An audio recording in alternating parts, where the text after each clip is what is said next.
আসসালামু আলাইকুম, সবাইকে স্বাগত জানাচ্ছি দেশ আমার টিভি সংবাদে। আপনাদের সাথে আছি আমি জিহাদ হাসান। গেল 23 জুন বেলজিয়ামের রাজধানী ব্রাসেলসে ইউরোপিয়ান প্রেস ক্লাবে মৌলবাদের উত্থান প্রভাব চ্যালেঞ্জ এবং হুমকি বিষয়ক এক আন্তর্জাতিক সম্মেলন অনুষ্ঠিত হয়। দক্ষিণ এশিয়া ও এর বাইরে ধর্মীয় মৌলবাদের উত্থানে গভীর উদ্বেগ প্রকাশ করে বক্তারা বলেন,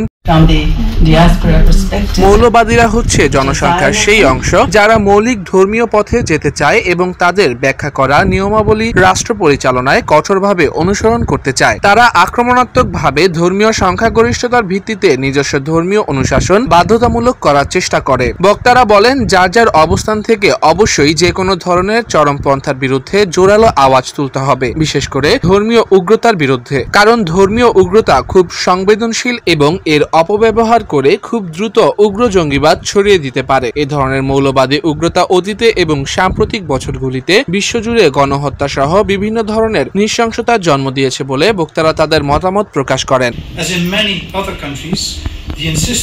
বেলজিয়াম ভিত্তিক মানবাধিকার সংস্থা গ্লোবাল সলিডারিটি ফর পিস এবং সুইজারল্যান্ড ভিত্তিক আন্তর্জাতিক মানবাধিকার কমিশন বাংলাদেশের সহযোগিতায় ইউরোপ ভিত্তিক সংগঠন ইউরোপিয়ান বাংলাদেশ ফোরাম ইবিএফ এ সম্মেলনের আয়োজন করে। ইবিএফ ইউকে এর সভাপতি আনসার আহমদুল্লাহর সভাপতিত্বে অনুষ্ঠিত এই সম্মেলনে আরো বক্তব্য রাখেন ডাচ পার্লামেন্টের প্রাক্তন সদস্য হ্যারি ফান বুমেল, ডাচ পার্লামেন্টের প্রাক্তন সদস্য নিলস ফান ডেন বের্গ, প্রফেসর ডক্টর তাজিন মুর্শিদ, পরিচালক ডেভেলপমেন্ট রিসার্চ ও অপারেশন ব্রাসেলস বেলজিয়ামস্থ বাংলাদেশ দূতাবাসের ডেপুটি মিশন প্রধান প্রীতি রহমান, বেলজিয়াম আওয়ামী লীগের সাধারণ সম্পাদক Jahangir Chowdhury Ratan, doctor Tommaso Virgili, WZB Berlin social science centre Germany post doctoral research fellow Chris Blackburn, British রাজনৈতিক বিশ্লেষক, যুক্তরাজ্য ও ফ্রেন্ড অব বাংলাদেশ পুরস্কার প্রাপ্ত সাংবাদিক প্রদীপ কুমার দত্ত, কলামিস্ট ও মানবাধিকার activist Andy Vermaut, world council for public diplomacy and community ডায়ালগের সভাপতি